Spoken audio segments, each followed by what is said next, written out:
नमस्कार मंडळी, माझं नाव आहे ऐश्वर्या. आजची रेसिपी आहे मसालेदार बांगडा. चला रेसिपी बघूया.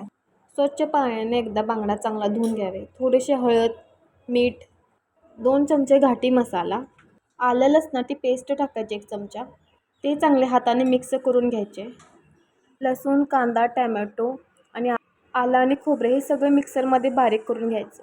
कढईमध्ये थोडंसं तेल टाकायचं. बारीक केलेला मसाला चांगला भाजून घ्यायचा. 15 मिनटं त्याला चांगला हलवून वगैरे घ्यायचा. 15 मिनटं त्याच्यावर झाकण ठेवायचं. चांगलं हलवून घेतल्यानंतर 15 मिनटं झाकण ठेवायचं.